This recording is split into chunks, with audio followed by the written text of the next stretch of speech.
ओम श्री गणेशाय नमः। महालक्ष्मी व्रत कथा। महाभारत काल के दौरान एक बार महर्षि वेदव्यास जी ने हस्तिनापुर नाम भ्रमण किया। महाराज धृतराष्ट्र ने उन्हें अपने राजमहल में पधारने का आमंत्रण दिया।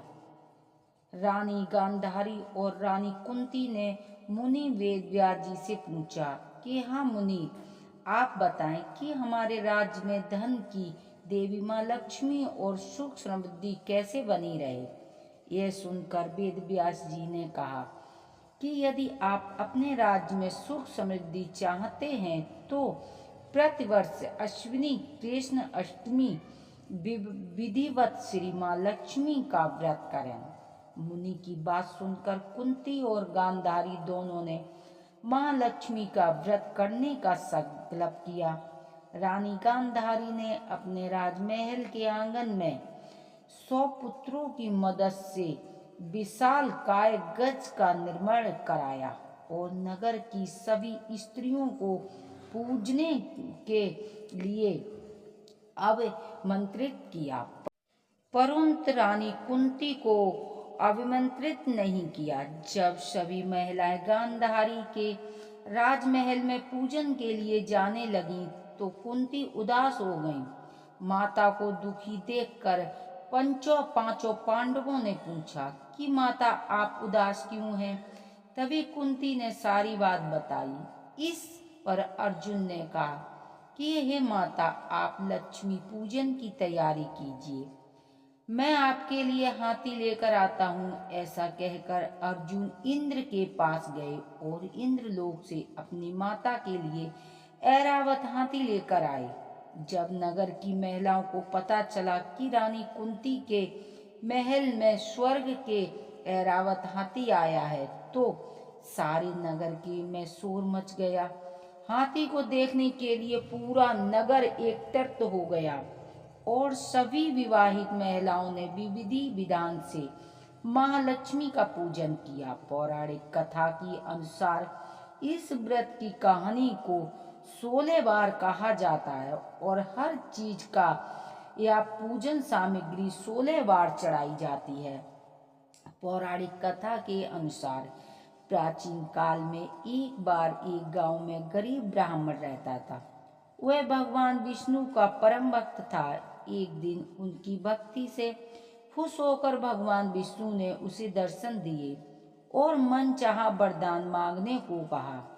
ब्राह्मण ने कहा कि उसके घर में हमेशा लक्ष्मी का वास हो। इस इच्छा को जानने के बाद विष्णु ने कहा कि उसे लक्ष्मी प्राप्त हो सकती है, लेकिन इसके लिए उसे थोड़ा प्रयत्न करना होगा। भगवान विष्णु ने कहा, मंदिर के सामने एक स्त्री रोज आती है और यहाँ आकर उपले थापती है, उस पर अपने घर उसे आने का निमंत्रण देना।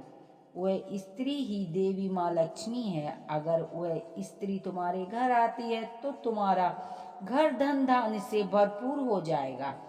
इतना कहकर भगवान विष्णु अंतर्ध्यान हो गए। अगले दिन सुबह 4 बजे ब्राह्मण मंदिर के सामने बैठ गया और जब धन की देवी माँ लक्ष्मी उपले थापने आई तो ब्राह्मण ने उन्हें अपने घर जाने आने का निवेदन किया। ब्राह्मण ने व्यक्त को सुनकर लक्ष्मी जी को समझ गई कि यह सब विष्णु की माया है। माता लक्ष्मी ने कहा कि तुम 16 दिन तक माँ लक्ष्मी का व्रत विधि पूर्वक करो और रात दिन चंद्रमा को अर्घ दो तो मैं तुम्हारे घर आऊंगी। देवी के कहे अनुसार ब्राह्मण ने देवी का व्रत एवं पूजन किया और उत्तर दिशा में और मुंह करके माँ लक्ष्मी को पुकारा। अपने वचनों को पूरा करने के लिए धन की देवी प्रकट हुई और उन्होंने गरीब ब्राह्मण को का सारा कष्ट दूर किया और उनके घर में सुख संपत्ति भर दिया। पौराणिक कथा के अनुसार एक बार भगवान विष्णु मृतलोक यानी कि भूमि लोक पर गमन करने के लिए निकल पड़े। माता लक्ष्मी ने भी निवेदन किया कि वह भी उनके साथ आना चाहती हैं। भगवान विष्णु के स्वभाव से परिचित थे, इसीलिए पहले उन्हें आगाह किया कि आपको इस शर्त पर साथ लेकर चलूंगा। माँ लक्ष्मी मन ही मन बहुत ही खुश हुई। चलो शर्त ही सही, भगवान साथ ले जाने के लिए तो माने। माता फटाक से बोली, मुझे सारी शर्तें मंजूर हैं। भगवान विष्णु ने कहा, जो मैं कहूँ वैसा ही करना। आपको वैसा ही करना होगा। माता बोली, ठीक है, आप जैसा कहेंगे मैं वैसा ही करूंगी। दोनों भूमि लोक पर आकर विचरण करने लगे। एक जगह रुककर श्री हरि ने माता से कहा कि मैं दक्षिण दिशा की तरफ जा रहा हूँ, आपको यहीं पर मेरा इंतजार करना होगा। यह कहकर भगवान दक्षिण की दिशा की तरफ बढ़ गए। अब माता सीता इंतजार करते करते दक्षिण की दिशा में ऐसा क्या है जो कि भगवान मुझे वहां नहीं ले जाना चाहते। माता का स्वभाव तो वैसे ही चंचल माना जाता है। उनसे वहां पर ज्यादा देर तक नहीं रुका गया और वे भगवान विष्णु की तरफ ही बढ़ने लगी। आगे जाकर माता को सरसों का खेत दिखाई दिया। उसकी सुंदरता ने माता का मन मोह लिया। वे फूलों को तोड़कर अपना श्रृंगार करने लगी।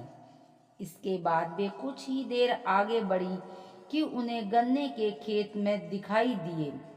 उन्हें गन्ना चूसने की इच्छा हुई तो गन्ना तोड़कर वे चूसने लगी। भगवान विष्णु वापस आए गए। सरसों के फूलों से सजी माता लक्ष्मी को गन्ना चूसते हुए देखकर भगवान विष्णु उन पर क्रोधित हो गए। भगवान ने कहा कि आपने शर्त का उल्लंघन किया है। मैंने आपको वहां रुकने के लिए कहा था, लेकिन आप नहीं रुकी और यहाँ किसान के खेतों से कुछ फूल और गन्ने तोड़कर आपने अपराध किया है। इसकी आपको सजा मिलेगी। भगवान विष्णु माता लक्ष्मी को 12 वर्ष तक किसान की सेवा करने का श्राप दिया और स्वयं क्षीर सागर में गमन कर गए। अब विश्वास माता लक्ष्मी को किसान के घर रहना पड़ा। एक दिन माता ने किसान की पत्नी को देवी लक्ष्मी की प्रतिमा की पूजा करने को कहा और बोला कि इससे तुम जो मांगोगी तुम्हें मिलेगा। किसान की पत्नी ने वैसा ही किया। कुछ ही दिनों में उनका घर धन धान्य से भरपूर हो गया। हंसी खुशी सुख समृद्धि से 12 साल का समय व्यतीत हुआ। जब भगवान विष्णु माता लक्ष्मी को लेने के लिए आए तो किसान ने माता को न जाने देने का हठ किया। इस पर माता लक्ष्मी ने कहा कि कार्तिक कृष्ण पक्ष की तेरस के दिन यदि वह विधि पूर्वक मेरा पूजन करे तो वह उसके घर से नहीं जाएगी, लेकिन वह इस दौरान उन्हें नहीं दिखाई देगी। वह एक कलश में स्थापना करे और उसमें कुछ धन रखे, यानी कि धन ही लक्ष्मी का रूप होगा। इस प्रकार तेरस के दिन किसान ने माता के बताए अनुसार ही पूजा कलश स्थापना की और किसान का घर धन धान्य से पूर्ण रहने लगा। तब से आज तक धनतेरस पर माता लक्ष्मी की पूजा करने की परंपरा चली आ रही है। यदि हमारी कहानी आपको अच्छी लगती हो प्लीज चैनल को सब्सक्राइब करें, वीडियो को लाइक करें। बोलो लक्ष्मी नारायण भगवान की जय, माता लक्ष्मी की तरह जय। जिस तरह किसान की सारी इच्छाएं माता लक्ष्मी ने पूरी की, उसी तरह हम सबकी भी माँ झोली